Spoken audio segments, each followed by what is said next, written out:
أعوذ بالله من الشيطان الرجيم.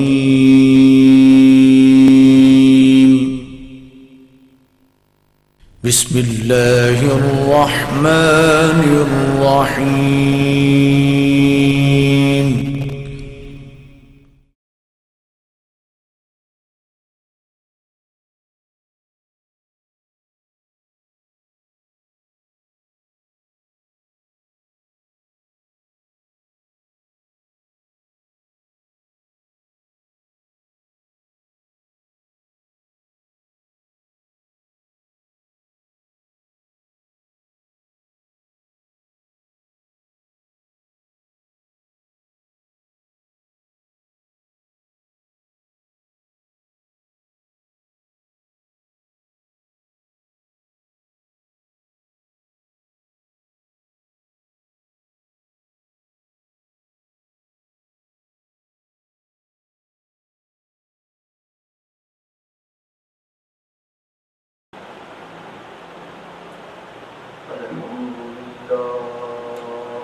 الحمد لله وكفى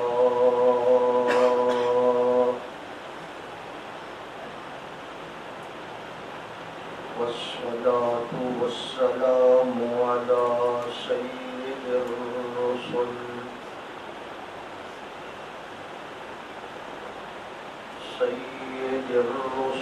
وخاتم الأنبياء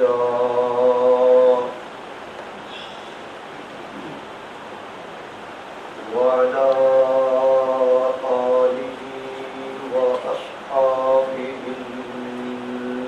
الأتقياء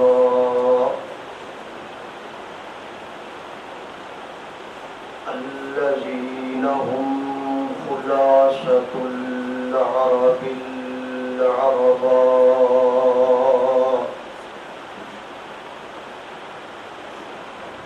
وخير الخلائق بعد الأنبياء.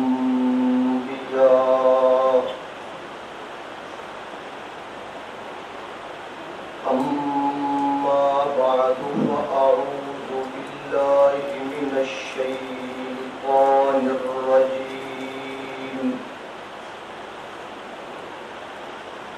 بسم الله الرحمن الرحيم.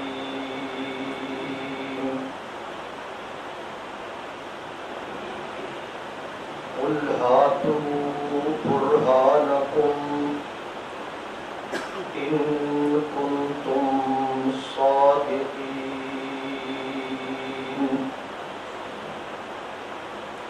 آمنت بالله صدق الله مولانا العظيم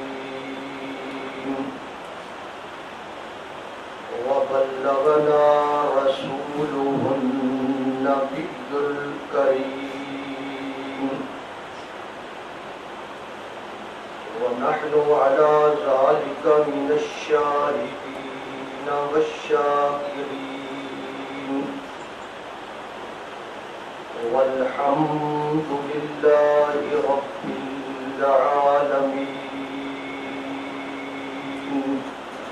درود پاک پڑھ لیں.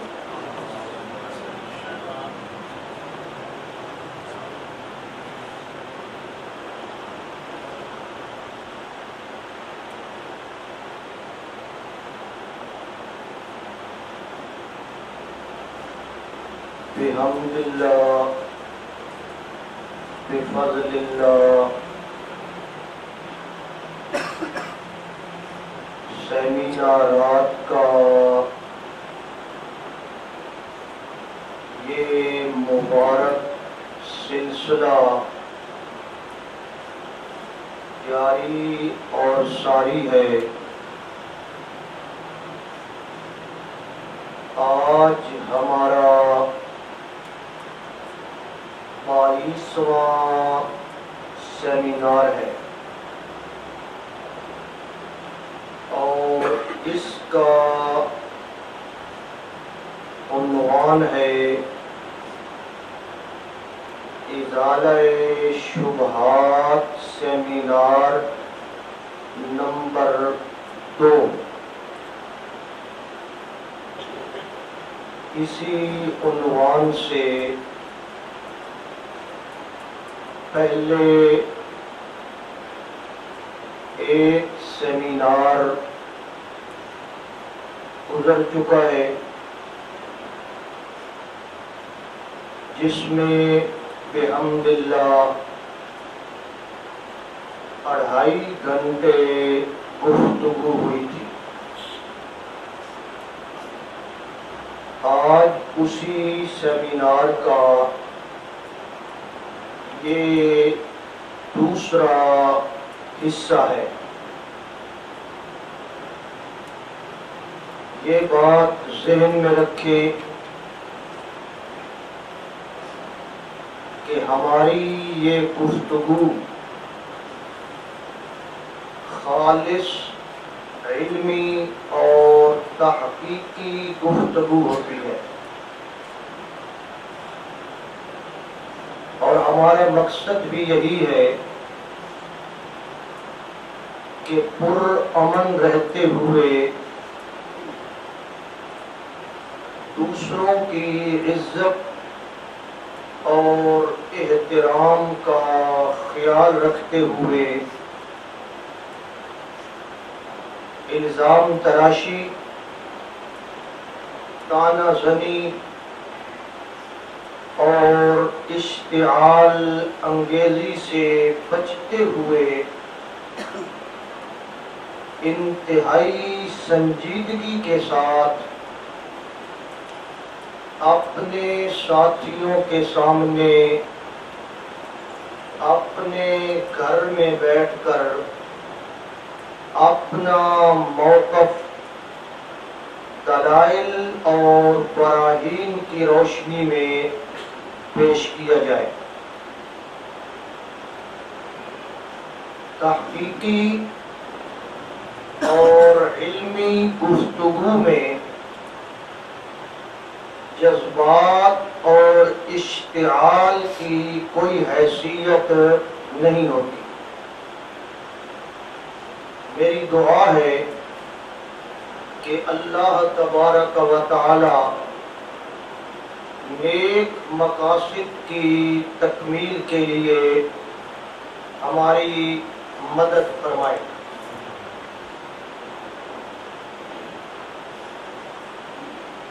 آج سے تقریباً 3 سال پہلے انتظامیہ کی ایک میٹنگ میں ایک مولوی صاحب نے مجھے اور میری جماعت کو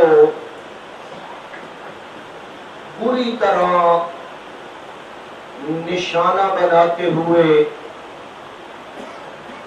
ہمیں حیات شہداء اور حیات النبی کا منکر کہا،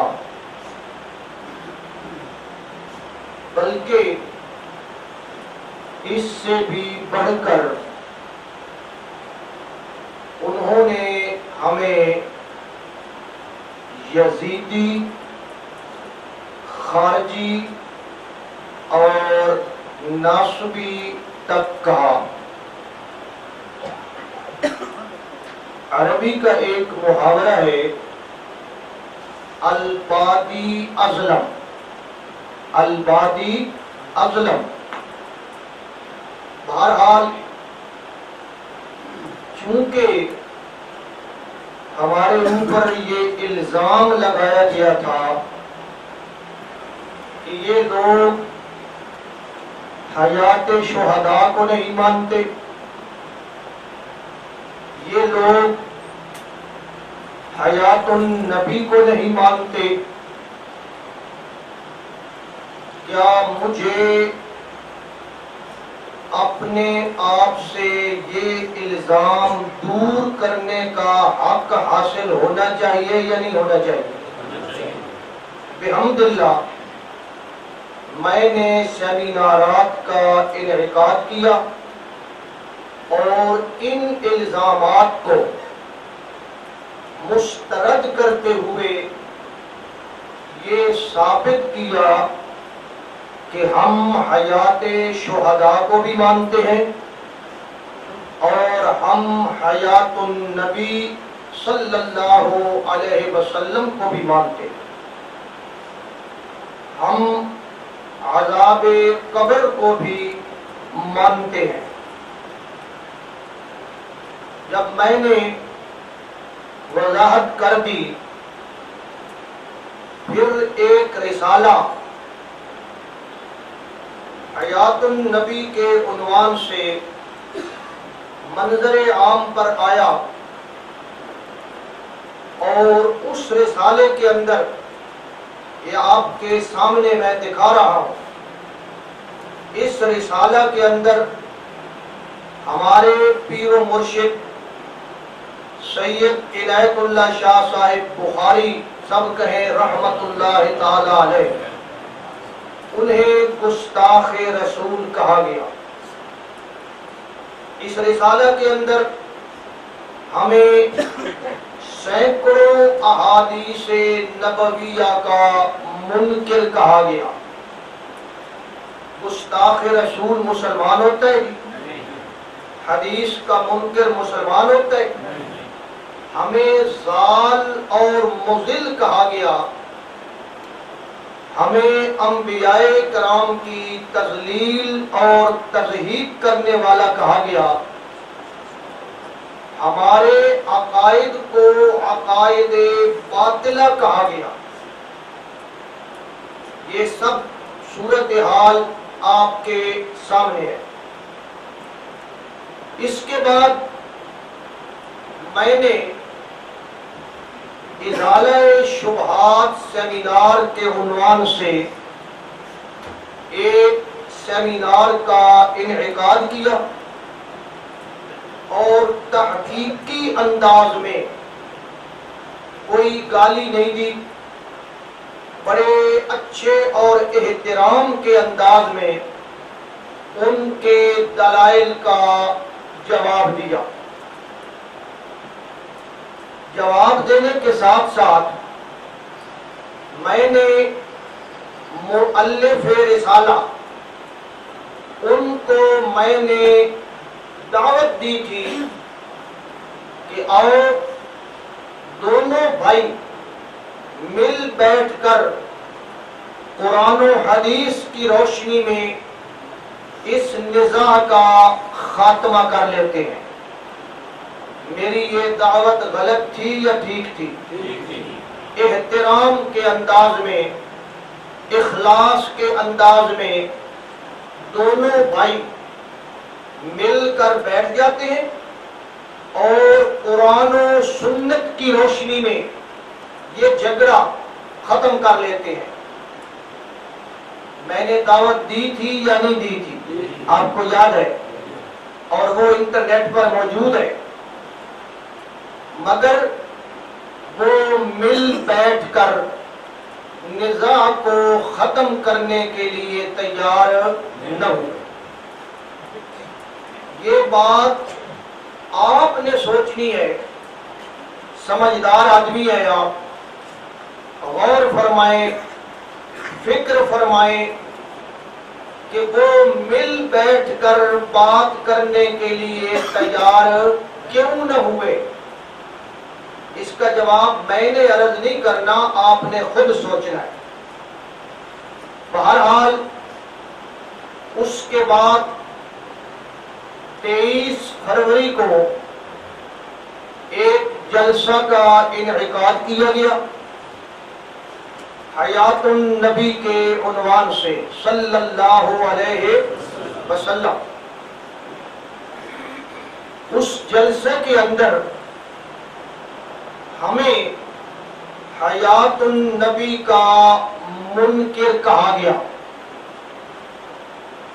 ہمیں توہین رسالت کا مرتکب کہا گیا، ہمارے عقیدے کو قرآن و حدیث کے خلاف کہا گیا، قرآن مجید سر کے اوپر اٹھا کر قسمیں اٹھائی گئی. ہمیں عبداللہ ابن ابی کہا گیا, ہمیں ابو جہل کہا گیا, ہمیں عتبہ اور عتیبہ کہا گیا. ہماری قبروں کو جہنم کے گڑھوں میں سے ایک گڑھا کہا گیا. ہمارے مختلف تنزیہ نام رکھے گئے. بہرحال ہم نے صبر سے کام لینا ہے اور دلائل کے انداز میں گفتگو کرنی ہے. میں نے نہ پہلے کبھی گندی زبان استعمال کی ہے اور نہ ہی آج میں اس قسم کی زبان استعمال کروں گا. کیوں؟ وجہ کیا ہے؟ میرے منہ میں زبان نہیں ہے. وجہ یہ ہے میرے پاس دلائل ہیں, اور جس کے پاس دلائل ہوتے ہیں وہ گالیوں کے انداز میں بات. انشاءاللہ میں دلائل کی دنیا میں, حقائق کی دنیا میں آپ کے سامنے بات کروں گا. گالیاں وہی دیتا ہے جس کا دامن دلائل سے خالی ہوتا ہے. میں اس لیے بھی گندی زبان استعمال نہیں کروں گا کہ میں مولانا بشیر احمد کا بیٹا, شیخ القرآن مولانا غلام اللہ خان کا شاگرد, پیر طریقت سید عنایت اللہ شاہ بخاری کا مرید ہوں. رحمہم اللہ تعالی, اللہ ان سب پہ رحمتیں فرمائے. میرے بزرگوں نے مجھے گالیاں دینا نہیں سکھایا, دلائل دینے سکھایا. اس لیے میں دلائل کے انداز میں گفتگو کروں گا. باقی کسی آدمی پہ کوئی الزام لگا دیا جائے, کیا خیال ہے اس آدمی کو وہ الزام اپنے آپ سے دور کرنے کا حق ہے یا نہیں ہے؟ حق ہے. ہمارے اوپر ایک الزام لگایا گیا اور یہ پروپیگنڈا کیا گیا اور آج تک کیا جا رہا ہے کہ یہ لوگ حیات النبی کے منکر ہیں. ہمیں کیا کہا گیا کہ یہ لوگ حیات النبی کے منکر ہیں. میں یہی عرض کروں گا کہ یہ ایک جھوٹا پروپیگنڈا ہے, غلط پروپیگنڈا ہے, جس کی ہم پہلے بھی کئی بار تردید کر چکے ہیں اور آئندہ بھی ہم تردید کرتے رہیں گے. جس طرح آپ سنتے رہتے ہیں اہل تشیع میں سے بعض لوگ ہمارے اوپر الزام لگاتے ہیں. کیا الزام لگاتے ہیں جی؟ یہ جی آل رسول کو نہیں مانتے, یہ جی اہل بیت کو. لگتا ہے یا نہیں لگتا؟ جھوٹا الزام ہے. ہم تردید کرتے ہیں بھائی, ہم تو مانتے ہیں. اسی طرح بریلوی حضرات میں سے کچھ حضرات ہمارے اوپر یہ الزام لگاتے ہیں یہ ولیوں کو نہیں مانتے, یہ نبیوں کو نہیں مانتے, یہ کرامتوں کو نہیں مانتے. ہم جواب میں کیا کہتے ہیں؟ بھائی یہ جھوٹا پروپیگنڈا ہے. ہم ولیوں کو, کرامتوں کو, بزرگوں کو مانتے ہیں. جس طرح یہ جھوٹے پروپیگنڈے ہیں اسی طرح یہ بھی جھوٹا پروپیگنڈا ہے کہ ہم حیات النبی کو نہیں مانتے. بات سمجھ آ گئی جی؟ ہمارے اشتہارات گواہ ہیں. یہ ایک اشتہار میں آپ کے سامنے پیش کرتا ہوں. ہمارے ہر اشتہار پہ لکھا ہوتا ہے حیات النبی زندہ باد. لکھا ہوتا ہے یا نہیں لکھا ہوتا؟ اس پر بھی لکھا ہوا ہے. اور اشتہار دیکھ لیں, ہم تو حیات النبی زندہ باد کہتے ہیں, حیات شہداء زندہ باد کہتے ہیں, ڈر کر نہیں کہتے. ہمارا عقیدہ ہے الحمدللہ. ہم حیات النبی کو بھی مانتے ہیں, حیات شہداء کو بھی. بولے کیا کرتے ہیں جی؟ مانتے ہیں. بلکہ اس سے بڑھ کر ہم نے 7 مئی 2016 7 مئی 2000 تقریباً 1 سال ہونے کو ہے، ہم نے حیات النبی کے عنوان پر باقاعدہ سیمینار کیا تھا، اور 1 دن نہیں 2 دن کیا تھا۔ تو جب ہم نے حیات النبی کے عنوان پر سیمینار کیا، ایمانداری سے بتائیے ہم حیات النبی کو مانتے ہیں یا نہیں مانتے؟ یہ ہماری کتاب ہے، 1 سال پہلے شائع ہو چکی ہے، آج کی بات نہیں، کل کی بات نہیں۔ جلسہ تو ہو رہا ہے 23 فروری کو، 1 مہینہ گزرے یا 1.5 مہینہ گزرے، یہ ہماری کتاب تقریباً 1 سال پہلے شائع ہو چکی ہے۔ اس کتاب کا صفحہ نمبر ہے 129۔ اس کے اوپر میں نے بڑے واضح الفاظ میں لکھا ہے، یہ آپ عبارت سن لیں جو اس کتاب میں لکھی ہوئی ہے۔ یہ کتاب کب شائع ہوئی ہے جی؟ 1 سال پہلے۔ اس میں میں نے لکھا ہے، میں ابتدا میں ہی اعلان کرتا ہوں کہ الحمدللہ ہم حیات النبی صلی اللہ علیہ وسلم کو مانتے ہیں۔ یہ میں نے لکھا ہے۔ ہمارے نزدیک انبیاء کرام علیہ السلام کو وفات کے بعد اعلیٰ درجے کی حیات حاصل ہوتی ہے۔ یہ کس کا عقیدہ ہے جی؟ ہمارا۔ بلکہ میں تو یہ کہوں گا کہ حیات النبی صلی اللہ علیہ وسلم کا منکر ہمارے نزدیک پرلے درجے کا گمراہ ہے۔ یہ کس نے لکھا؟ کتنا عرصہ پہلے؟ ایمانداری سے بتائیں، پھر میں نے ان سے ڈر کر لکھا ہے، ہمارا عقیدہ ہے، میں نے واضح کر دیا۔ اور آج پھر میں یہ اعلان کر رہا ہوں، توجہ سے سنیں، میں آج پھر اعلان کر رہا ہوں کہ الحمدللہ الحمدللہ ہم حیات النبی کے قائل ہیں، ہم حیات النبی کے قائل ہیں۔ ہمارا عقیدہ ہے، توجہ فرمائیں، ہمارا عقیدہ ہے کہ دنیاوی زندگی ختم ہونے کے بعد، دنیاوی زندگی ختم ہونے کے بعد اگلے جہان میں پیغمبر علیہ السلام کو اس دنیا والی زندگی سے لاکھوں درجے افضل اور اعلیٰ برزخی روحانی اور جنتی زندگی حاصل ہے۔ سمجھ آ گئی؟ اس دنیاوی زندگی سے لاکھوں درجے افضل اور اعلیٰ روحانی جنتی اور برزخی زندگی حاصل ہے۔ مدینہ منورہ والی زمینی قبر میں آپ کا وجود مقدس اسی طرح تر و تازہ اور محفوظ ہے جس طرح رکھا گیا تھا۔ بات سمجھ آ گئی؟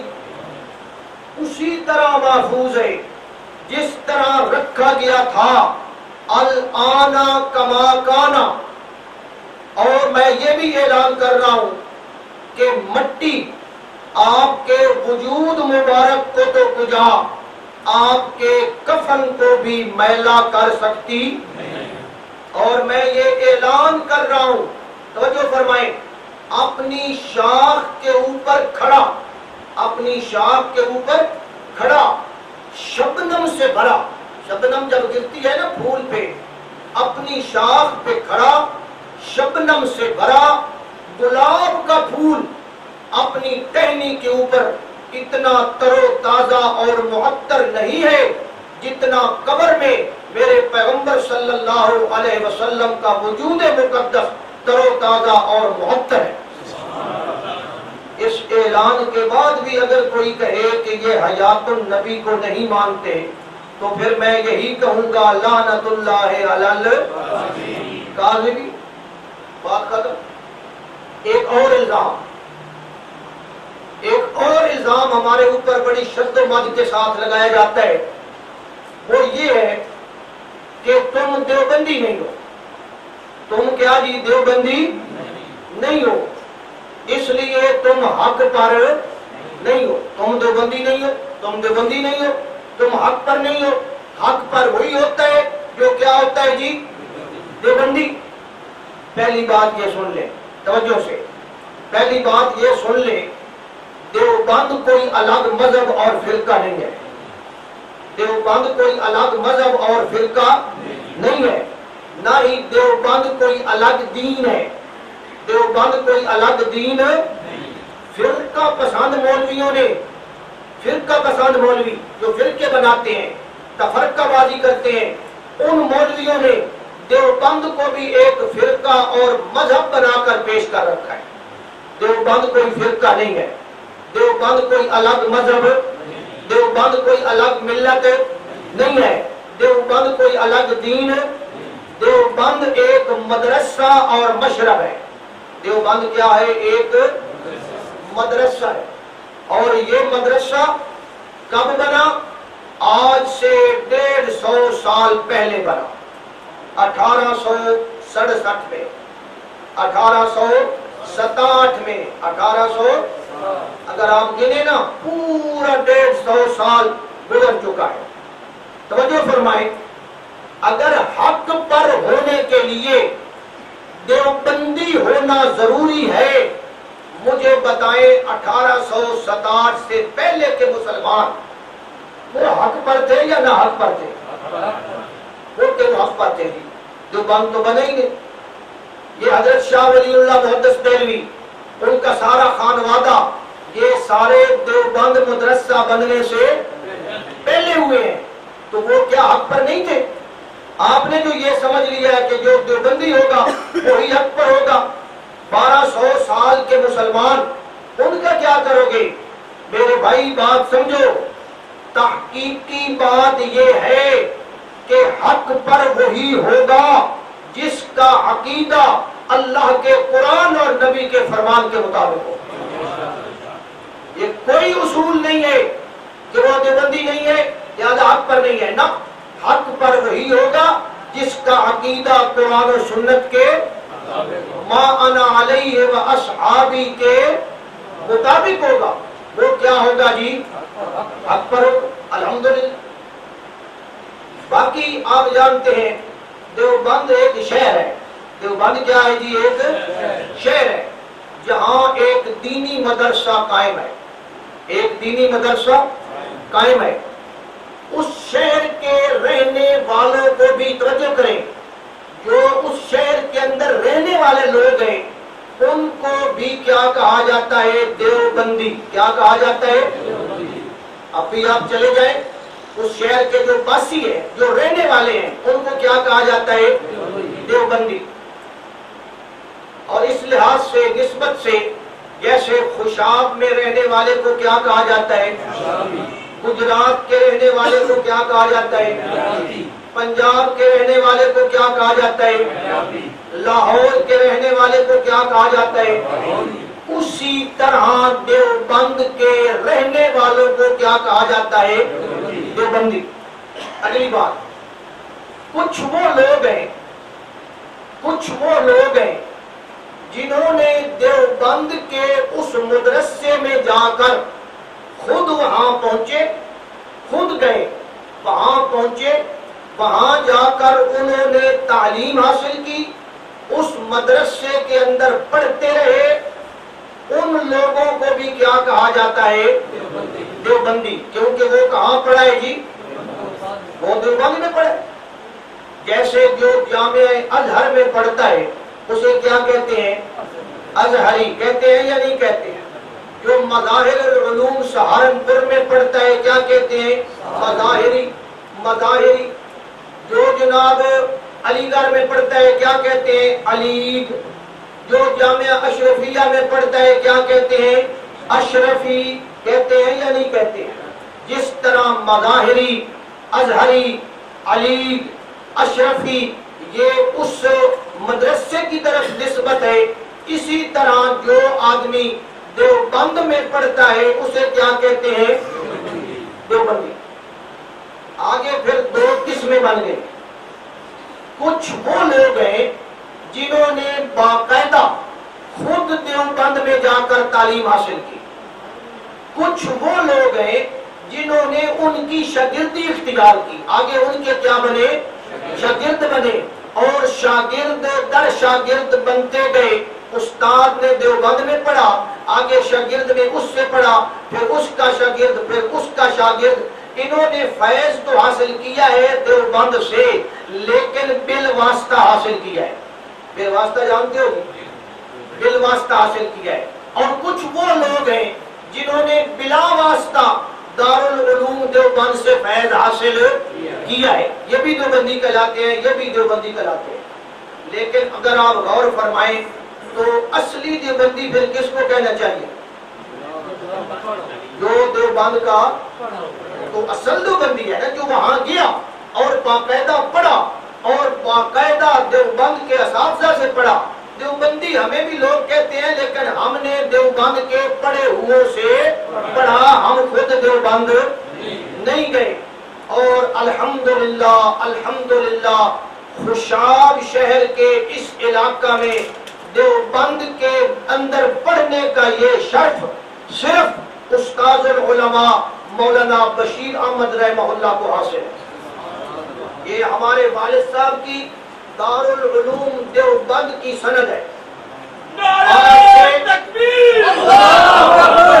آج سے 73 سال پہلے کا یہ کاغذ ہے، 1944 کا یہ سند ہے، اور اس کے اوپر آپ دیکھ سکتے ہیں شیخ العرب والعجم حضرت سید حسین احمد مدنی سب کے رحمت اللہ تعالی علیہ، ان کے دستخط ہیں۔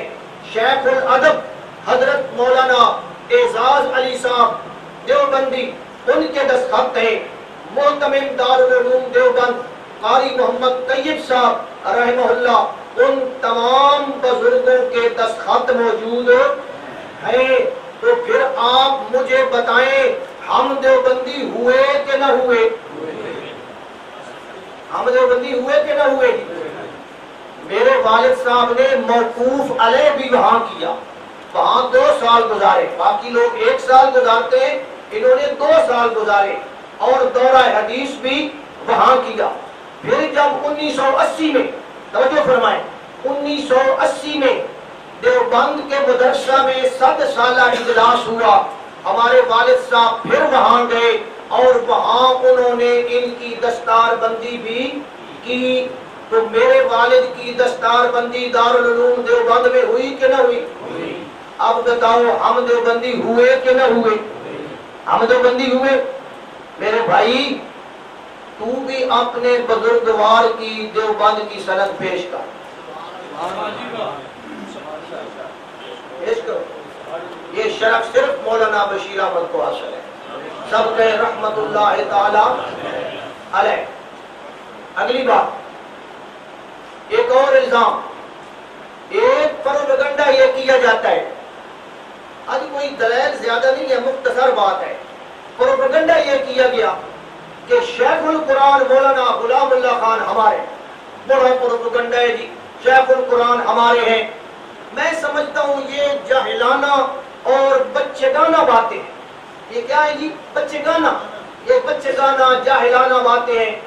حقیقت یہ ہے کہ جب آدمی دلائل سے عاری ہو جاتا ہے نا تو پھر وہ اس قسم کی باتیں کرتا ہے۔ دلائل جب قرآن و حدیث سے ختم ہو گئے جی وہ بھی ہمارے ہیں، یہ بھی، حالانکہ دنیا جانتی ہے، آپ میں سے اب تک لوگ بیٹھے ہیں، آپ جانتے ہیں شیخ القرآن مولانا غلام اللہ خان سب کے رحمہ اللہ تعالی، ان کا آنا جانا کس کے پاس تھا جی؟ ادھر تھا یا ادھر تھا؟ ان کی تقریریں ہم کرواتے تھے یا وہ کرواتے تھے؟ بولتے جائیں، ایمانداری سے بولتے جائیں۔ شیخ القرآن کی تقریریں کس نے کروائی؟ ہم نے کروائی۔ شیخ القرآن کے پاس دورہ تفسیر القرآن میں نے پڑھا، میں ان کا شاگرد ہوں۔ میں سند اٹھا کر نہیں لے آیا کہ اس سند کے بعد کسی اور سند کی ضرورت باقی نہیں ہے، ورنہ میری سند بھی پڑھی ہے۔ شیخ القرآن کے پاس میں نے پڑھا اور 2 ماہ تک شیخ القرآن کے ساتھ ایک پلیٹ کے اندر میں نے کھانا کھایا۔ شیخ القرآن کا کھانا آتا تھا گھر سے، وہ کہتے تھے تو مولوی بشیر احمد صاحب دا پتر ہے، تو ایک طالبہ والی روٹی نہیں کھانی، تو میرے نال بیٹھ کے کھا۔ اتنا بڑا ان کا اطالعہ کہ میں بچہ تھا اس زمانے میں، بہرحال یہ شیخ القرآن کے ساتھ تعلق کس کا ہے؟ یہ میری کتاب ہے صراط مستقیم، 1978 میں میں نے لکھی ہے۔ کب لکھی ہے جی؟ 1978 میں۔ میری اس کتاب پر رائے گرامی لکھی ہے حضرت شیخ القرآن مولانا غلام اللہ خان رحمہ اللہ۔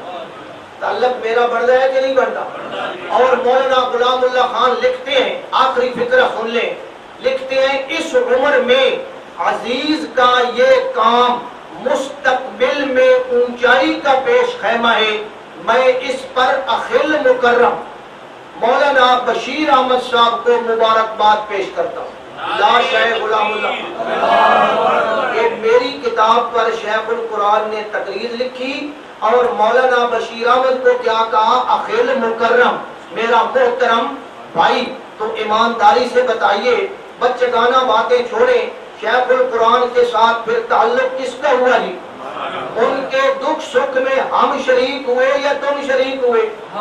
نہ شیخ القرآن کی بیوی وفات پا گئی تھی، باتیں تو اب کرنی پڑ گئی نا، مسئلہ جو بن گیا ان کے ساتھ۔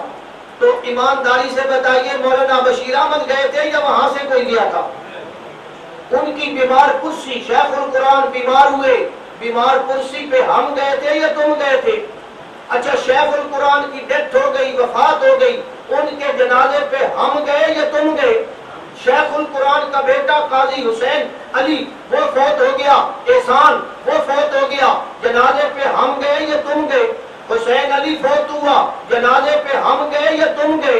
ان کے پوتے مفتی امان اللہ کی شادی ہوئی، کارڈ ہمیں آیا یا تمہیں آیا؟ ان کا مدرسہ جلایا گیا، 3 سال پہلے جلایا گیا۔ ایمانداری سے بتائے، اسی گئے ہیں یا ہو گئے؟ اسی گئے ہیں، اسی گئے ہیں جناب والا۔ پھر مفتی امان اللہ شہید ہوا، ان کا پوتا شہید ہوا، اس کے جنازے پہ ہم گئے یا وہ گئے؟ بولے ان کا نیا مدرسہ بنا، افتتاح ہوا، انہوں نے ہمیں بلایا یا ان کو بلایا؟ مولانا اشرف علی اب ان کا ایک صاحبزادہ زندہ ہے، دعا فرمائے اللہ اس کی زندگی کرے۔ اس کے ساتھ آج دوستی اور تعلق کس کا ہے جی؟ ہمارا ہے۔ ابھی عمرے پر ہم اکٹھے تھے مدینہ منورہ میں، اور عجیب بات ہے، مفتی امان اللہ کا بیٹا چھوٹا سا بچہ ہے، شیخ القرآن دا پڑھ پوترا، شیخ القرآن دا پڑھ پوترا، میں نے ادھے نال بھی بیٹھنا نصیب ہو۔ تو ایمانداری سے بتائیے، پھر شیخ القرآن کس کے ہوئے؟ ارے بات ہی ختم ہے جناب۔ اگلی بات، ایک اور الزام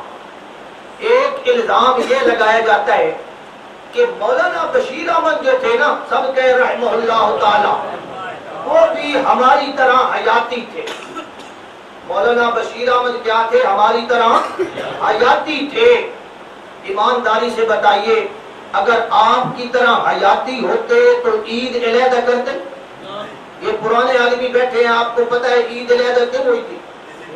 اسی بات پہ ہوئی تھی، تو عید علیحدہ کرتے۔ اچھا جناب، ایک اور بات سوچیں، سارے یہ لوگ کہتے ہیں، یہ سب لوگ سید عنایت اللہ شاہ بخاری رحمہ اللہ کے ساتھ ان کو کوئی بڑی دشمنی ہے، بڑی دکھ ہے، بڑی تکلیف ہے۔ ایمانداری سے بتائیے، اگر مولانا بشیر احمد تمہاری طرح حیاتی ہوتے تو سید عنایت اللہ شاہ بخاری کو اپنی مسجد میں بلاتے؟ تو سوچے نا، جو جناب والا سب سے بڑی شخصیت ہے ان کو بلایا، ان کی بیمار کرسی کے لیے گئے، بیمار کرسی کے لیے۔ والد صاحب بھی، میں بھی، ساقی صاحب بھی، متی الرحمان بھی، اسی جناب جلے 4 بندے ترن لگ گئے، تے 5واں ڈرائیور ہے، ایک بندہ ہے تے کھلوتا ہی ہو سکتا ہے، یار سارا ٹبر ہی کار اچ بہ گئے، اللہ خیر ہی کرے، کوئی کچھ جت بن ونجے، کوئی باہر کرو۔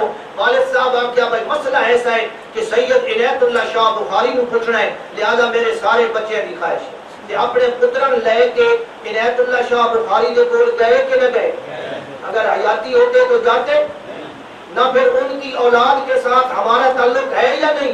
ان کا بیٹا ہمارے پاس آتا ہے، ان کا پوتا ہمارے پاس آتا ہے، ان کی اولاد کا ہمارے ساتھ تعلق ہے، ان کو ہم بلاتے ہیں۔ اچھا، مولانا بشیر احمد صاحب سید عنایت اللہ شاہ بخاری کا جنازہ پڑھنے گئے تھے کہ نہیں گئے؟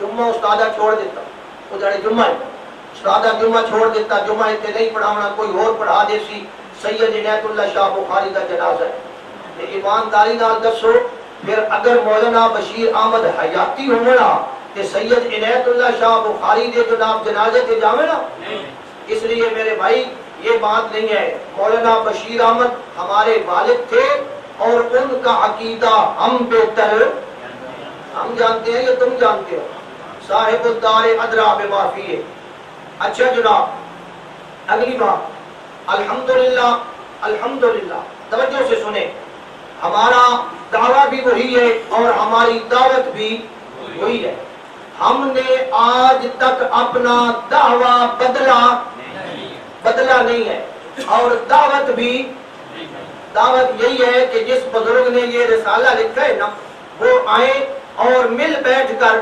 فیصلہ یہ دعوت ہے ہماری اور آج بھی اعلان کر رہا ہوں آئیں مل بیٹھے دونوں بھائی مل بیٹھیں گے قرآن و حدیث کی روشنی میں اس نزاع کو ختم کر لیتے ہیں یہ ہماری دعوت ہے آج بھی ہم اس دعوت پہ کھڑے ہیں بہرحال میں اپنے تجربے کی بنیاد پر یہ کہہ رہا ہوں کہ یہ تنازع ختم کرنے کے لیے مل بیٹھنے کے لیے کبھی تیار نہیں ہوں گے بلکہ پیچھے پیچھے ہٹیں گے پیچھے پیچھے ہٹیں گے میری پیش گوئی سمجھیں اندازہ ہوتا ہے نا بندے کو پیچھے ہٹیں گے عنوان بھی بدلیں گے نظریہ بھی بدلیں گے عنوان بدلیں گے نظریہ بدلیں گے اب پیچھے ہٹ رہے ہیں یا نہیں ہٹ رہے اور مولویان اگے لے آ رہے ہیں آپ پیچھا یہ ہٹ رہے ہیں لیکن ایک بات آپ نے یاد رکھنی ہے بات یاد رکھنی ہے ان کا نظریہ ہے کہ ہر مردہ کی روح واپس آ جاتی ہے دخول روح ہوتا ہے اور وہ زندہ ہو جاتا ہے کیا دعویٰ ہے ان کا ہر مردے کی روح واپس آ جاتی ہے جسم کے اندر دخول روح ہوتا ہے دخول روح کے الفاظ موجود ہے دخول روح ہوتا ہے اور وہ زندہ ہو جاتا ہے اور ہمارا دعویٰ یہ ہے جو ہم نے آپ کے سامنے پیش کیا ہے یہ ہمارا ایک چھوٹا سا کاغذ ہے نیلا اس کاغذ کے اوپر میں نے لکھ دیا ہے یہ پڑھ کر سنا دیتا ہوں ہمارا دعویٰ ہے کہ جو روح بوجہ موت بدن سے جدا ہو جائے وہ عادتاً قیامت تک اس بدن خاکی میں واپس نہیں آتی یہ ہمارا دعویٰ ہے اور بالکل قیامت کی پہلی تاریخ تک ہم اس دعوے پہ کھڑے بالکل نعرے شارے بے شک کام لگائے میری بات غور سے سنیں تو الحمدللہ ہم اپنے دعوے پہ کھڑے ہیں اسی طرح یہ ہماری کتاب ہے یہ کتاب کتنا عرصہ پہلے شائع ہوئی ہے میں نے کہا 1 سال اس کا صفحہ نمبر 83 یہ دیکھیں صفحہ نمبر 83 جہاں میں نے لکھا ہے یہ پھر پڑھ کے سنا دیتا ہوں ہمارا دعویٰ ہے کہ جو روح بوجہ موت بدن سے جدا ہو جائے وہ عادتاً قیامت تک اس بدن خاکی میں واپس یہ دعویٰ ہمارا لکھا ہم نے کلیئر بات کر دی ہے تو اس لیے میرے بھائی انشاءاللہ نہ ہمارا دعویٰ تبدیل ہوگا نہ ہماری دعوت تبدیل ہوگی ناراض نہ ہوگے تو ایک گل کر چھوڑا تساں رسالہ چھپایا تساں رسالہ تے وقت چھپایا وقت رسالہ چھپایا تے وقت آخر کیوں چھپانے کی کیا ضرورت ہے اللہ کے بندے جب حق بات لکھی ہے تو پھر تگڑے ہو جاؤ مضبوط ہو جاؤ چھپانے کی کیا ضرورت ہے اصل بات یہ ہے میرے بھائی غور سے سنیں اس رسالہ کے اندر اتنی بڑی بڑی کذب بیانی کی گئی ہے کہ الامان والحفیظ خلاف واقعہ باتیں لکھی گئی ہیں اس لیے کوئی سمجھدار مولوی اس رسالہ کی تائید کرنے کے لیے تیار نہیں ہو سکتا یہ بھی میرا ایک دعویٰ ہے کوئی سمجھدار مولوی اس کی تائید کے لیے کہ وہ کہے کہ یہ برحق ہے یہ رسالہ کیا ہے برحق ہے کوئی بھی سامنے نہیں آ سکتا قیامت آ جائے گی کوئی مولوی اس رسالہ کو برحق کہنے کے لیے سامنے آ سکتا؟ اگر برحق کہے گا تو 2.5 سوالاں دے جواب واتوں بڑے پوچھ سکتے۔ اس لیے بھائی رسالے کی ویلیو تو یہ ہے کہ جو مولوی، اچھا ناراض نہیں ہونا، جو مولوی سٹیج پر بیٹھے تھے وہ تو ساڑھے کوئی نہ ہوئے تو تھوڑے اپنے آن انہاں دے وچ کوئی مولوی سامنے آون گے۔ میں اس رسالے کو برحق سمجھتا ہوں، قیامت آ جائے گی کوئی ماں کا لال سامنے نہیں آئے گا۔ اگلی بات، میں جیسا بھی ہوں، جو کچھ بھی ہوں، میں نے باہر کے علماء نہیں بلائے، میں نے باہر کے علماء نہیں بلائے، خود سامنے کھڑا ہوں۔ بھائی ہمارا یہ جو مسئلہ ہے تحقیقی مسئلہ ہے، کوئی لڑائی پہلوانی تو ہے نہیں، تحقیقی مسئلہ ہے کہ یہ ہم خود حل کر لیں۔ خود بول رہا ہوں یا باہر کے مولوی پر وعد کیا ہے؟ میں نے خود بول رہا ہوں، خود سامنے کھڑا ہوں۔ بیرونی علماء منگوانا یہ میرے بھائیوں کی ہزیمت کی واضح دلیل ہے، یہ ان کی ہزیمت کی واضح دلیل ہے۔ جب آپ نے رسالہ میں مجھے خطاب کیا ہے، مجھے کیا کیا ہے جی؟ اب دیکھیں یہ رسالہ ہے، اس کا صفحہ نمبر 4 ہے، مجھے خطاب کیا گیا ہے، یہ جناب صفحہ نمبر 4، یہ لکھتے ہیں حکیم صاحب آپ کا عقیدہ یہ ہے۔ یہ مجھے خطاب کیا گیا ہے کہ نہیں کیا گیا؟ حکیم صاحب کس کو کہا گیا ہے؟ مجھے۔ حکیم صاحب آپ کا یہ عقیدہ ہے، مجھے خطاب کیا گیا ہے کہ نہیں کیا گیا؟ بولے بولے۔ صفحہ نمبر 6 آگے آ جائیں، صفحہ نمبر 6، حکیم صاحب آپ کا عقیدہ ہے، خطاب مجھے کیا گیا یا نہیں کیا گیا؟ صفحہ نمبر 7، یہ اگلا صفحہ آ گیا، حکیم صاحب آپ شہداء کے اللہ کے ہاں وہ اپنا بالخصوص قبر میں نہیں مانتے، مجھے خطاب کیا گیا ہے کہ نہیں کیا؟ اور خطاب جان دیو کہ میرے دل منہ کر کے گل کیتی ہے نہیں کہ کوئی نہیں کیتی ہے نا۔ آگے سنیں، آگے صفحہ نمبر 7 کے بعد آگے آ گیا جناب صفحہ نمبر 8، سطر نمبر 17۔ تو آپ حکیم صاحب یہ بتائیں، پھر مجھے کیا کہا ہے؟ آپ حکیم صاحب یہ بات بتائیں۔ آگے صفحہ نمبر 9 ہے جناب، سطر نمبر 13، جہاں پھر کہا گیا حکیم صاحب آپ میں سے بعض لوگ مجھے خطاب کیا ہے یا نہیں کیا؟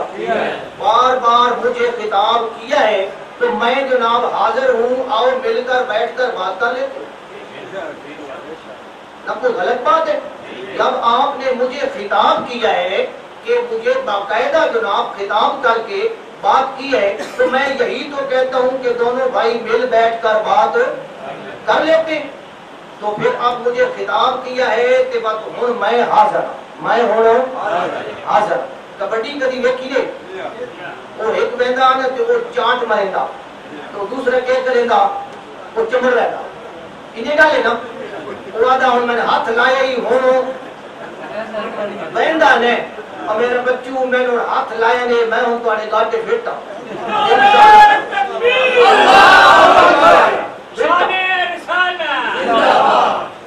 ہاں جی۔ اگلی بات، تو اس لیے میں تو یہ چاہتا ہوں کہ بامی ایک مسئلہ حل ہو جائے اور یہ بات ختم ہو جائے، لیکن بہرحال اپنا ان کا نظام ہے۔ مجھے بڑی حیرانی ہوئی ہے اس بات پہ، توجہ کریں، بڑی حیرانی ہوئی ہے کہ اس باہر کے مولوی کو کہہ رہے ہیں، باہر کے مولوی کو کہہ رہے ہیں یہ سند بھی پڑھو، یہ سند بھی پڑھو، یہ سند بھی پڑھو، تو اللہ کے بندے تم خود کیوں نہیں پڑھتے ہو؟ رسالہ تم نے لکھ لیا، روایت تم نے لکھی، حدیث تم نے لکھی، سند اس سے پڑھواتے ہو؟ نہ توجہ کریں نا، سند اس سے پڑھواتے ہو۔ مولوی کو کہہ رہے ہیں، باہر کے مولوی کو، اس بات کا بھی جواب دو، اس بات کا بھی جواب دو، فلانی بات کا بھی جواب دو۔ تو اللہ کے بندے تمہارا علم کہاں گیا؟ تمہارا علم کہاں گیا؟ مولوی بشیر دے پتر تے کسی اور مولوی نہیں آکھیا آ بھائی جواب دے، وہ خود دے رہا ہے۔ اس لیے وہ پنجابی چاہ دینا آخری عمر وچ اپنی لاد آپ کروا چھوڑی، لاد جان دیو پردہ فاش اپنا ساری دنیا پتہ لگ گیا ہے مولویت دا اور علمیت. بس کیا کہیں گے. اچھا جی گرامی قدر سامعین، اب توجہ سے میری بات سنیں. اس کانفرنس میں آنے والے مہمان مقرر نے، میں نے نام کسی کا نہیں لینا، مہمان مقرر نے کوئی خاص دلیل پیش نہیں کی اور نہ ہی میرے دلائل کا جواب دیا ہے. چاہیے تو یہ تھا کہ میرے دلائل کا ایک ایک کر کے جواب دیا جاتا. جو میں نے دلائل دیے تھے ان کا جواب دیا جاتا اور پھر آج میں ان کے جوابوں کا جواب دیتا، لیکن انہوں نے میری کسی دلیل کا جواب. یہ رسالہ ہے، اس رسالہ کے صفحہ نمبر 2 پہ اور صفحہ نمبر 3 پہ آپ بے شک پڑھ لینا. قرآن مجید کی 3 آیات کو بطور استدلال پیش کیا گیا ہے. کتنی آیتیں پیش کی گئی ہیں جی؟ 3 آیتیں. اور اس کے صفحہ نمبر 10 پہ اور 11 پہ 3 حدیثیں بطور استدلال کے پیش. کتنی آیتیں پیش کی گئی ہیں یہ آپ دیکھ لینا. دلیل نمبر 1، دلیل نمبر 2، دلیل نمبر 3، حدیث نمبر 1، حدیث نمبر 2، حدیث نمبر 3. میں نے سیمینار ازالہ شبہات میں ان سب کا ایک ایک کر کے جواب دیا تھا یا نہیں دیا تھا؟ انہوں نے آیت پیش کی تھی، میں آپ کو یاد دلاتا ہوں. وَاسْأَلْ مَنْ أَرْسَلْنَا قَبْلَكَ مِنْ رُسُلِنَا، میں نے اس کا جواب دیا تھا. دوسری آیت پیش کی تھی وَلَقَدْ آتَيْنَا مُوسَى الْكِتَابَ، میں نے اس کا جواب دیا تھا. تیسری آیت پیش کی تھی وَلَا تَقُولُوا لِمَنْ يُقْتَلُ فِي سَبِيلِ اللَّهِ أَمْوَاتٌ، میں نے اس کا جواب بھی اس پہلے سیمینار میں دیا تھا کہ نہیں دیا تھا. اسی طرح اس رسالہ میں 3 حدیثیں پیش کی گئی. اب میری بھی تو دیکھو نا، یعنی میں کس طرح دلائل کا جواب دیتا چلا رہا ہوں. 3 حدیثیں پیش کی ہیں. ایک حدیث الانبیاء احیاء فی قبورہم یصلون، میں نے اس حدیث کے جواب دیے تھے یا نہیں دیے تھے؟ ایک نہیں کئی جواب دیتے ہیں. آپ سننا جا کر میرا وہ سیمینار، کئی جواب دیے تھے. دوسری حدیث مررت علی موسیٰ لیلۃ اسری بی، میں نے اس کے بھی کئی جواب دیے تھے. تیسری حدیث ما من احد یسلم علی الا رد اللہ علی روحی، اس کے بھی میں نے کئی جواب. تو ان کے دلائل کے میں نے جواب دیے تھے کہ نہیں دیے تھے؟ اب ایمانداری سے بتائیے کیا ان کا حق نہیں بنتا تھا کہ میرے جوابوں کا بھی جواب، میرے جواب کا جواب دیتے؟ تو میں آج کیا پیش کرتا؟ جواب الجواب. میں جواب الجواب اس کا جواب پیش کرتا. میں نے اس رسالے کے تمام دلائل کا جواب دیا ہے کہ نہیں دیا؟ کل کتنے دلائل ہیں جی؟ 6 دلائل. گھر میں جا کر دیکھ لینا. 6 دلائل ہیں. میں نے 6 کے 6 دلائل کا جواب دیا. اس لیے ان کو بھی لازم تھا کہ وہ میرے دلائل کا جواب. کیا انہوں نے دیا ہے؟ نہیں دیا، نہیں دیا. میں اب دلواتا ہوں آپ کو. میں نے اس سیمینار میں ازالہ شبہات میں بطور دلیل قرآن مجید کی آیت پڑھی تھی اللہ یتوفی الانفس حین موتہا. کیا اس کا جواب آیا؟ بولے بولے غیر سے بولے.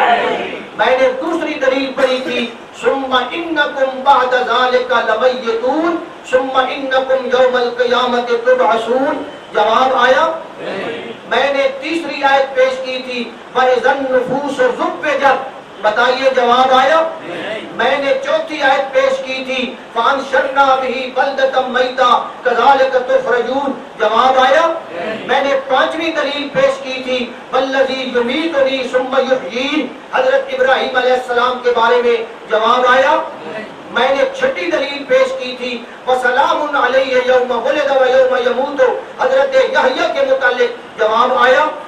میں نے 7ویں دلیل پیش کی تھی حضرت عیسیٰ کے متعلق وَالسَّلَامُ عَلَيَّ يَوْمَ وُلِدْتُ وَيَوْمَ أَمُوتُ وَيَوْمَ أُبْعَثُ حَيًّا. ایمانداری سے بتائیے جواب آیا؟ انہاں دلائل نے انہاں ٹچ بھی کیتا نہیں کیتا.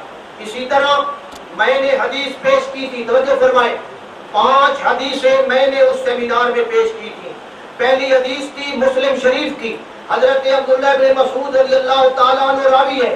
وہ حدیث میں نے پیش کی تھی ارواحہم فی اجواف طیر خضر والی، کیا اس کا جواب آیا؟ دوسری حدیث میں نے پیش کی تھی بخاری شریف کی، حضرت انس کی روایت کردہ، وہ ام حارثہ والی، آپ نے فرمایا ان ابنک اصحاب الفردوس الاعلی، اس کا جواب آیا؟ تیسری حدیث میں نے پیش کی تھی در منصور سے حضرت ابو سعید خدری والی، هل تعلمون کرامتن والی، کیا اس کا جواب آیا؟ چوتھی حدیث میں نے ترمذی شریف سے پیش کی تھی حضرت جابر کی وَأَحْيَا أَبَاكَ فَكَلَّمَهُ كِفَاحًا والی، کیا اس کا جواب آیا؟ پانچویں حدیث میں نے بخاری شریف کی پیش کی تھی حضرت انس والی کہ شہید جو ہوتا ہے یتمنیٰ ان یرجع الی الدنیا، وہ دنیا میں آنے کی واپسی کی تمنا کرتا ہے، کیا اس کا جواب آیا؟ تو پھر ایمانداری سے سوچے نا، پھر آپ بھی ذرا سوچے نا، حق اور باطل سمجھنا آپ کو آسان ہو رہا ہے یا نہیں ہو رہا؟ سنا اپنا مولوی صاحب اسی طرح نہ جانتے نہیں، ذرا اور فرمائیں۔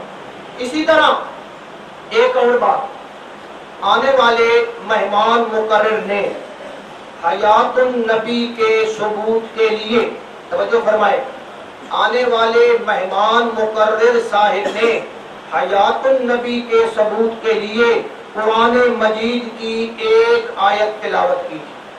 کتنی آیتیں تلاوت کی ہیں؟ ایک آیت، اور وہ کون سی ہے؟ وَلَا تَقُولُوا لِمَنْ يُقْتَلُ فِي سَبِيلِ اللَّهِ أَمْوَاتٌ، انہوں نے یہ دلیل پیش کی تھی کہ اس دلیل سے انبیاء کرام کی حیات ثابت ہوتی ہے۔ یہ دلیل ہم میرے بھائی تجھ سے پہلے اپنی کتاب میں پیش کرتے ہیں، یہ ساڑھی دلیل ہے۔ یہ کہنی دلیل ہے؟ یہ یادگار سیمینار 1 سال پہلے کا چھپا ہوا، صفحہ نمبر 143 143، اس صفحے کے اوپر میں نے یہ دلیل پیش کی ہے کہ قرآن مجید کی آیت وَلَا تَقُولُوا لِمَنْ يُقْتَلُ فِي سَبِيلِ اللَّهِ أَمْوَاتٌ، یہ حیات النبی کی دلیل ہے۔ اس کو دلیل کس نے بنایا حیات النبی کی؟ یہ تو میں نے بنایا، میں اس کو مانتا ہوں، اور میں نے ثابت کیا تھا کہ حیات شہداء عبارت النص سے ثابت ہے، اور حیات النبی اس آیت سے دلالت النص کے اعتبار سے ثابت ہے۔ میں نے یہ ثابت کی ہے یا نہیں کی؟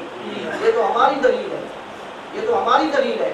اور میں نے نبی پاک صلی اللہ علیہ وسلم کی 7 حدیث پڑھ کے اس آیت کی تشریح کر کے یہ ثابت کیا تھا کہ جو حیات شہداء کو حاصل ہے وہی زندگی نبی پاک کو بھی حاصل ہے۔ یہ میں نے 7 نبی پاک کی حدیث پڑھی تھی کہ اسی نوع کی حیات ہے، اور میں نے تنظیم اہل سنت کے مایہ ناز محقق سید نور الحسن شاہ بخاری رحمہ اللہ کی کتاب سے ثابت کیا تھا کہ شہداء کی حیات روحانی اور جنتی ہے، شہداء کی حیات روحانی اور جنتی ہے۔ میرے بھائی ہم تو مانتے ہیں کہ اس آیت سے شہداء کی حیات بھی ثابت ہوتی ہے، انبیاء کی حیات بھی۔ یہ دلیل پیش کرنا کوئی کمال کی بات نہیں ہے۔ مزے کی بات، مزے کی بات یہ ہے، اب ذرا غور کرنا، مزے کی بات یہ ہے کہ مؤلف رسالہ جنہوں نے یہ رسالہ لکھا ہے ان کا نظریہ کچھ اور ہے، اور جو باہر سے مقرر آئے ان کا نظریہ کچھ اور ہے، دونوں میں فرق ہے۔ مؤلف رسالہ یہ ثابت کرتے ہیں کہ روح جسم کے اندر واپس آ جاتی ہے، یہ رسالہ سامنے ہے، روح جسم کے اندر واپس، تو پرندہ واپس آ گیا، پرندہ واپس آ گیا، پھر بار بار لفظ بولتے ہیں روح محل جسد، روح محل جسد، پھر لفظ بولتے ہیں دخول روح، روح جسم کے اندر داخل ہو گئی، پھر کہتے ہیں جی جسم کہ اعلیٰ جگہ اس جسم سے اور کوئی نہیں تھی لہذا روح واپس جسم میں آ گئی، یہ رسالہ والے حضرت صاحب کہتے ہیں۔ اور جو باہر والے مقرر آئے ہیں وہ یہ ثابت کرتے رہے کہ روح جنت میں ہوتی ہے اور اس کا وہاں سے ایک کنیکشن ہوتا ہے، یہ کہتے ہیں روح جسم کے فرق ہے یا نہیں ہے؟ فرق ہے یا نہیں ہے جناب؟ وہ کہتے ہیں، یہ کہتے ہیں روح واپس آ گئی اسی جسم کے اندر. وہ کیا کہتے رہے کہ روح اوپر ہوتی ہے جنت میں، وہاں سے ایک کیا ہوتا ہے. تو اللہ کے بندوں پہلے اپنی بولی تو ملاؤ، پہلے اپنی بولی تو ملاؤ. جٹ لئی آئی نا مجھ رات دے ٹائم تے ہنیرے، پنجابی دی کہاوت بنی ہے، مجھ لئی رات دے ٹائم تے ہنیرے دے وچ تے لے کے تریا نا تے پیچھے کھتونگڑا ٹور پہ. کھتونگڑا جان دے ہو؟ کھتونگڑا پیچھے ٹور پہ آؤ، جب سمجھا کٹا آندا پیا توری گیا. جدو گھر گیا صبح دے ٹائم ہویا جناب والا وہ بانڈا لے کے آیا، میں ہن مجھ چواں، ہن مجھ رنگے تے کھتونگڑا ہنگے. بولو نا، مجھ رنگے تے کھتونگڑا ہنگے. جٹ بانڈا سائڈ سے رکھیا ہو سکے دودھ میں باہر بعد چوسا. پہلے تسی اپنی بولی طرح لاؤ، پہلے تسی اپنی.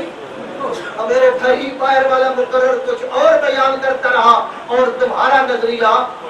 جب باہر والے مقرر نو بلاؤ نا، توجہ کرو، جب باہر والے مقرر نو بلاؤ نا، انہوں دسیا کرو حضرت صاحب اسی روح واپس وچ آمن دا نظریہ رکھتے ہیں، اس نظریے تے دلائل دے. دسنا چاہیے کہ نہیں دسنا چاہیے؟ تیری بولی اور تے انہاں دی بولی اور.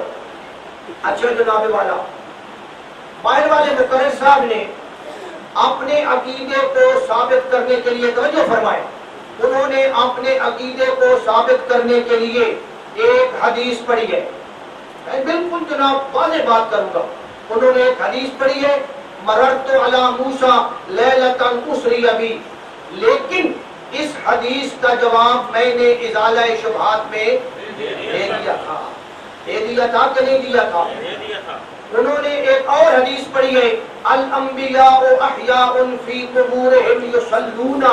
اس کا جواب بھی میں نے اس سیمینار میں دے دیا تھا.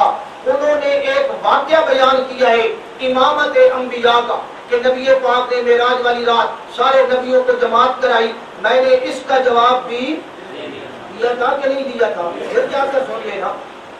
اچھا جناب، انہوں نے ایک حدیث پڑھی ہے، ما بین بیتی و منبری روضۃ من ریاض الجنہ، کہ میرے گھر اور میرے منبر کے درمیان جنت کا باغ ہے. اس حدیث کا اس عنوان کے ساتھ کوئی تعلق نہیں. ہم مانتے ہیں جناب والا نبی پاک کا گھر اور نبی پاک کا منبر اور جناب جنت کا ایک ٹکڑا ہے، جنت کا ایک حصہ ہے، اور الحمدللہ ہم اس جنت کے ٹکڑے میں تازہ تازہ حاضر ہو کر واپس آئے ہیں. ہم مانتے ہیں، ایسی کون سی بات ہے؟ اپنے موقف پہ دلیل پیش کرو. ایک آیت انہوں نے پڑھی، انہوں نے آیت پڑھی انک میت و انہم، اور انہوں نے یہ کہا کہ یہ جو آیت ہے نا انک میت و انہم میتون، یہ حیات النبی کی دلیل ہے. کیا کہا جی؟ یہ دعویٰ بلا دلیل ہے. یہ دعویٰ بلا، میں جواب عرض کر رہا ہوں، یہ دعویٰ بلا دلیل ہے. ثابت فرمائیں کہ یہ کیسے حیات النبی کی دلیل ہے. لیکن انہوں نے آگے ثابت نہیں کیا، بس ایسے کہہ دیا یہ بھی حیات النبی کی دلیل ہے. تو ثابت کرنا چاہیے یا نہیں کرنا چاہیے؟ اچھا جناب، عذاب قبر کے ثبوت کے لیے، عذاب قبر کے ثبوت کے لیے اس باہر سے آنے والے مقرر صاحب نے قرآن مجید کی ایک آیت پڑھی ہے، النار یعرضون علیہا غدوا وعشیہ. یہ ہماری دلیل ہے عذاب قبر کے لیے بطور دلیل. اس کو ہم نے پیش کیا ہے. یہ دیکھیے رسالے کا صفحہ نمبر 63 ہے، اور اس کے اوپر اس آیت کو عذاب قبر کے ثبوت کے لیے میں نے سب سے پہلے پیش کیا. عذاب قبر کے لیے میں نے پیش کی ہے یا نہیں کی؟ یہ تو ہماری دلیل ہے، ہم نے پیش کی ہے. کوئی نئی بات لاؤ بھائی، ہم تو مانتے ہیں عذاب قبر کو. انہوں نے عذاب قبر کے ثبوت کے لیے ایک اور دلیل پیش کی ہے، مما خطیئاتہم اغرقوا فادخلوا نارا. یہ بھی ہماری دلیل ہے، صفحہ نمبر 64 پہ موجود کھڑی ہے. یہ پہلے میں نے پیش کیا ہے عذاب قبر کے ثبوت کے، اور ہم اس دلیل کو بھی مانتے ہیں، عذاب قبر کو بھی مانتے ہیں. یہ تو نہ مانتے ہو یاد وقت پیش کرو، ہم تو مانتے ہیں، 1 سال پہلے کی بات ہے. اس لیے میرے بھائی یہ چیزیں ہم مانتے. ایک نیا فلسفہ پیش کیا گیا ہے، توجہ فرمائے، توجہ. ایک نیا فلسفہ پیش کیا گیا ہے، وہ یہ فلسفہ ہے کہ نیند میں انسان کی روح اس کے جسم سے نکل جاتی ہے. یہ نئی تحقیق پیش کی ہے انہوں نے. کیا تحقیق پیش کی ہے جی؟ کہ نیند کے وقت انسان کی روح اس کے جسم سے.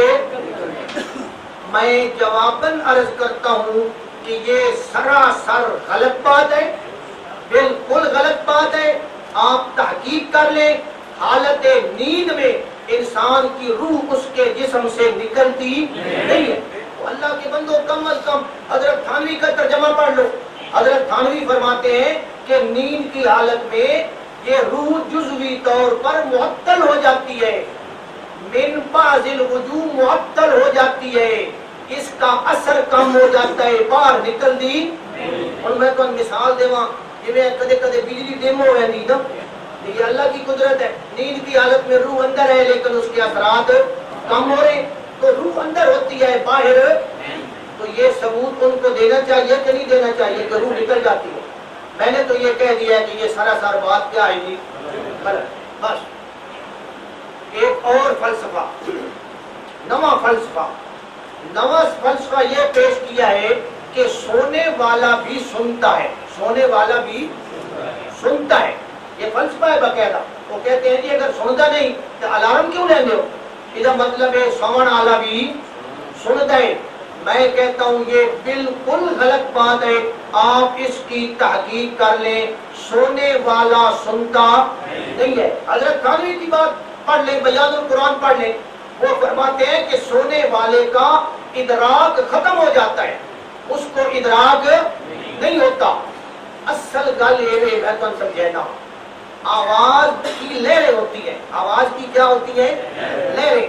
آواز کی لہریں جب جاتی ہیں نا تو کان کے اندر جاتی ہیں. کان کے اندر بڑے نازک حصے ہوتے ہیں، وہاں جا کر یہ ٹکراتی ہیں. کیا کرتی ہیں؟ وہاں جا کر یہ آواز کی لہریں ٹکراتی ہیں.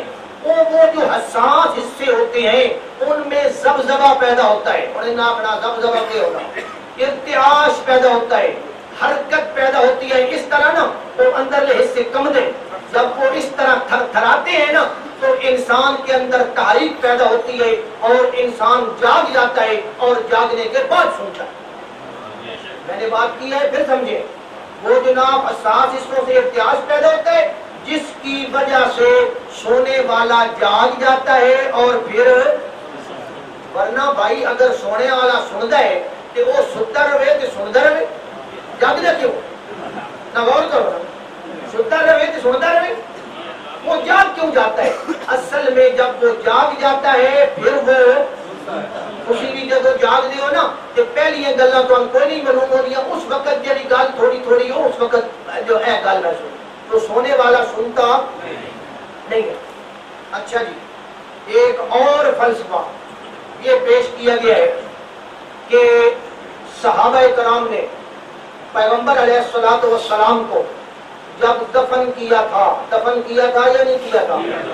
پیغمبر علیہ الصلوۃ والسلام کو جب دفن کیا تھا تو اس وقت آپ زندہ تھے. یہ فلسفہ پیش کیا گیا ہے باقاعدہ. اس وقت نبی پاک صلی اللہ علیہ وسلم زندہ تھے، یعنی صحابہ کرام نے زندہ پیغمبر کو دفن کیا تھا. ایک فلسفہ پیش کیا گیا ہے. اس کا مطلب یہ نکلا کہ صحابہ کرام جب نبی پاک کو کفن دیتے رہے تو زندہ نبی کو کفن دیتے رہے، جنازہ پڑھتے رہے تو زندہ نبی کا جنازہ پڑھتے رہے، اور جناب جب دفن کرتے رہے مٹی ڈالتے رہے، زندہ نبی پر مٹی ڈالتے رہے. مولوی اور آنکھیں انج نہ آنکھو، توجہ فرمائیں تھوڑا سا مولوی اور بچے تھوڑا سا انج فنکاری کا. مولوی صاحب کہتے ہیں انج نہ آنکھو بھئی صحابہ نے دفن کیتا ہے، آپ کو زندہ نبی نو جنت دے حوالے کیتا ہے. اب میرے بھائی لفظ جو بھی بول لے، صحابہ نے آپ کو دفن کیا ہے یا نہیں کیا؟ وہ کیا کہتے ہیں؟ زندہ نبی کو انہوں نے قبر کے حوالے کیا. یہ بات سراسر غلط ہے اور صحابہ کرام پر کیا ہے؟ بہتان ہے، الزام ہے. دفن کیا تھا، لازمن کیا تھا. ایک اور فلسفہ یہ پیش کیا ہے کہ حدیث پاک میں یہ بات آتی ہے، توجہ فرمائے، حدیث پاک میں یہ بات آتی ہے ما بین بیتی و منبری روضۃ من ریاض الجنہ، کہ آپ کے گھر اور آپ کے منبر کے درمیان ساری جگہ کیا ہے؟ جنت کا ایک ٹکڑا ہے، جنت کا ایک باغ ہے۔ اب مولوی صاحب نے فلسفہ سنو آگے، مولوی صاحب نے فرمایا بھائی چونکہ آپ کی قبر جنت ہے اور جنت کے اندر نہریں بھی ہوتی ہیں، لہذا قبر کے اندر نہریں جاری ہیں اور وہاں ان نہروں سے آپ وضو بھی کر لیتے ہیں۔ یہ فلسفہ لے آیا ہے، سمجھنا، غور کرنا۔ قبر کے اندر نہریں ہیں، مولوی صاحب آج کیوں جی جنت ایک نہر ہوتی ہے نہیں؟ جب جنت میں نہریں ہیں تو جناب قبر کے اندر بھی وہ سوال بڑھایا نا، بھائی میرے کو ایک بندے پوچھیا جی وضو کتنے کریں گے جی نماز پڑھ دیں؟ جب وہ مولوی صاحب جواب دیتا جی وہ نہر چلتی ہیں قبر دے وچ جناب والا اور اتنے وضو کر لیں گے۔ حالانکہ یہ بات سراسر عجیب و غریب بھی ہے، اور میں کیا کہوں، بہرحال ان کو یہ پتہ ہی نہیں۔ میں تو یہی کہوں گا اور کچھ گو کچھ سمجھو، ناراض نہ ہو جائے کوئی لفظ غلط نکل رہا، کچھ سمجھو۔ اس ایریے کو، اس مقام کو مجازی طور پر جنت کہا گیا ہے، حقیقی جنت کے احکام اس پر لاگو نہیں ہوتے، اس کو مجازی طور پر جنت کہا گیا ہے۔ اور مطلب کیا ہے کہ جو آدمی یہاں عبادت کرے گا اللہ اس کو جنت عطا فرمائے گا۔ مطلب یہ، یا یہ مطلب کر لو کہ یہاں اتنی رحمتیں نازل ہو رہی ہیں، اتنی رحمتیں نازل ہو رہی ہیں جتنی رحمتیں جنت میں، یہ مطلب ہے۔ یا یہ مطلب کر لو کہ اسی ٹکڑے کو اللہ قیامت والے دن جنت میں لے جائے گا۔ اس کا مطلب یہ نہیں ہے کہ اب اس کے اوپر جنت کے احکام لاگو ہو سکتے ہیں۔ نہ جنت میں آدمی فوت ہو سکتا، نبی پاک کسے اجازت دیتا فوت ہوئے؟ جنت میں آدمی مر سکتا، جنت میں مشرک جا سکتا؟ کیونکہ جنت جیسی گیا ریاض الجنت کہیں مشرک ہی آئے بیٹھے، بالکل آئے بیٹھے شرکی وظیفے پڑھ رہے، جنت ایک بھوجو تو رٹا، ناراض نہ ہو گیا کیونکہ تو رٹتا بات پر حکومت چھڑ گیا۔ اندازہ لگاؤ کو جنت حقیقی کے احکام اور ہیں، اس کو مجازی طور پر جنت کہا گیا ہے۔ اس طرح تو میرے بھائی ہر مسجد کو جنت کا اپنا ریاض الجنت کہا گیا۔ نبی پاک صلی اللہ علیہ وسلم نے فرمایا اذا مررتم بریاض الجنت فرتعوا، جب جنت کے باغوں سے گزرو نا وہ چڑھ چگ لیا کرو۔ صحابہ نے کہا یا رسول اللہ کیڑے جنت کے باغ؟ آپ نے فرمایا مسجد۔ تو یہ مسجدوں کو بھی جنت کا باغ کہا گیا ہے یا نہیں کہا گیا؟ الجنت تحت ظلال السیوف، جنت تلواروں کے سائے کے نیچے کہا گیا ہے کہ نہیں کہا گیا؟ اور اتنے بھی نعرہ جاری کرے سو الجنت تحت اقدام الامہات، جنت تمہاری ماؤں کے قدموں کے نیچے ہے۔ کیا مطلب ہے؟ اللہ کے بندو عقل کرو، مجازی طور پر جنت کہا گیا ہے۔ انج تبات ایک اور الزام گل، انج تبات جنت وچ حوراں بھی ہونیاں کہ کوئی نہیں ہونیاں؟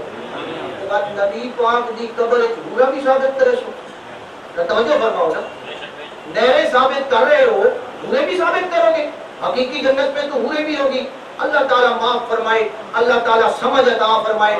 والد صاحب فرمائندے ہوندے آن انشاءاللہ جہلاں دے وس اسی ہوں جہلاں دے وس چڑھ گئے، انشاءاللہ جہلاں دے وس کوئی نہ پوے، کسی دی واہ نہ پڑے۔ ایک اور نصیحت کی گئی ہے، توجہ کریں، نصیحت کی گئی ہے کہ انہاں دی سی ڈی نہیں سننی، انہاں دا کلپ نہیں سننا، انہاں دی تقریر نہیں سننی۔ مولانا بشیر احمد دا بیٹا اعلان کر رہا ہے انہاں دی تقریر ضرور سننی ہے، بولو بولو ضرور سننی ہے، انہاں دا رسالہ ضرور پڑھنا ہے۔ جیڑا نہیں پڑھ کے آیا بیٹا انہوں میری تقریر سمجھ آنی کوئی نہیں۔ اس لیے ہمارا اعلان یہ ہے ان کی تقریر بھی سنو، ان کے رسالے بھی پڑھو اور غور کرو، اور ہماری بھی سنو۔ ہم یہ نہیں کہتے ہیں کہ ان کی تقریر نہ سنو، جو حق والا ہوتا ہے وہ گھبراتا نہیں۔ باقی بات اگلی گال، آخر دیتے بات گالی یاد رکھا ہے، بات گالی ان کا نظریہ کیا ہے جی؟ ان کا نظریہ کیا ہے؟ سنن والی تو گالی نہیں، حالے تو حیات والی گال ہے، ابھی حیات والی سنن والی تو نبال اس مضمون لے آونا۔ ان کا نظریہ یہ ہے کہ ہر مرنے والے کی روح اس خاکی جسم میں واپس آ جاتی ہے اور وہ پہلے کی طرح زندہ ہو جاتا ہے. یہ نظریہ ہے یا نہیں ہے؟ یہ نظریہ ہے. ہر مرنے والے کی روح واپس آ جاتی ہے اور وہ زندہ ہو جاتا ہے قبر میں. اور ہمارا نظریہ کیا ہے جی؟ کہ روح قیامت والے دن واپس آئے. فرق سمجھ آ گیا جی؟ یہ تو ان سمجھ نہ آئے تو ایک دو یہ گلا جناب والا سنا کے نا تو دا پوائنٹ بات لیا. اس لیے میرے بھائی بات سمجھو. اللہ تعالیٰ عمل کی توفیق عطا فرمائے. خوشی ہو پورے سے پورے میرے ساتھی بولے بالے علم ترک دینا. اللہ آپ کو علم بھی عطا فرمائے. تو اپنا مولوی صاحب انہوں بھی قرآن پڑھیا تے تو بھی قرآن پڑھیا. اسیاں جاہل لوگ سان کوئی سمجھ نہیں آندی حق کے دیتے تو کہیں دی آکھنا اتنے بھی مولوی آن داڑھی والے اتنے بھی داڑھی والے مولوی اتنے دیکھا آنے دے ہک کے ہائے ہائے ہائے ہائے اتنے دیکھا آنے دے ہک کے سان تے سمجھ کوئی نہیں آندی. میں تو جٹ کا طریقہ دسا جٹ کا طریقہ دسا اور کرے سو مل بیٹھ کے فیصلہ کرن دی دعوت میں دیتی ہے کہ نہیں دیتی؟ انہوں نے قبول کی تھی کہ تو ذرا سوچو. کوئی سمجھ آ رہی ہے سچ پور کہ نہیں سمجھ آ رہی؟ اچھا جناب میں گالیاں دیتی ہیں کسی نے الزام لایا کسی نے کافر آپ کیا کوئی کیتا اور انہوں نے گالیاں اور سوچو ذرا اپنے عقل کا کام کرو نا. حق اور باطل کو سوچو. اچھا جناب میں نے نظریہ تبدیل کیا ہے. نظریہ یہی ہے قیامت تک یہی نظریہ رہے. انہوں نے نظریہ تبدیل کیتا ہے. نظریہ تبدیل کیتا ہے. کیا خیال ہے؟ سمجھ آ رہی ہے حق اور باطل؟ اے بندہ اس کرسی دیتے ہوا بیٹھا یا نواں آ گیا؟ ادھے نواں آیا کہ نہیں آیا؟ بس سوچو سمجھو غور کرو. اچھا جناب ہمارے دلائل کا جواب ہم نے ان کے دلائل کا جواب دیے کہ نہیں دیا؟ انہوں نے ہمارے دلائل کا جواب دیے نہیں دیا. خود سوچو حق اور باطل سمجھ آتا ہے کہ نہیں آتا؟ اچھا جناب انہوں نے ہماری بات سننے سے تمہیں منع کیا ہے تو میں تو آدھا پہ ضرور سنو. جنہ نہیں سنی وہ گھر بھائی کے بات سنے لازمی فرض ہے توڑے تے سننی واجب ہے. تاں تو میری تقریر سمجھا. تو ان دلائل کی روشنی میں آپ جناب والا خود سوچیں حق اور باطل کا کچھ اندازہ ہوتا پہ ہے کہ کوئی نہیں ہوتا پہ. اور اس حال پر میں تو آنے ہیں جناب والا کار کے رکھا نا حق اور باطل کا اندازہ لگا لو. اور آخر میں میں ایک شعر پڑھتا ہوں ان کی نظر کرتا ہوں. ناراض نہ ہونا نہ تم صدمے ہمیں دیتے نہ ہم فریاد یوں کرتے نہ کھلتے راز سر بستہ نہ یہ رسوائیاں ہوتی وآخر دعوانا ان الحمدللہ رب العالمین.